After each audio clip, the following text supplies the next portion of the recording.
Hello, this is Rob Rubin, and you're watching Expert Village. Assuming that the lens is fine and the mask is in good shape, then it's time to reassemble your goggles. Carefully, without putting your fingers on the inside lens, you want to just put all the tabs back into the goggle frame as such. They should just slide right in. You shouldn't have to force anything in.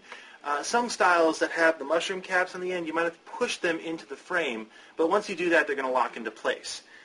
These have retention tabs on them that have the push pins, so these are going to slide right back into the frame, and then it's just a matter of putting the push pins back in. Once the lens is in place, then it's just a matter of snapping the mask back on.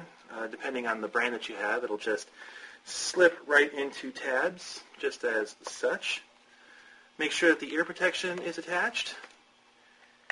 And if you are so inclined, this is a good time that you can put the visor back on if you like to wear a visor on your goggles. If not, then you're pretty much done.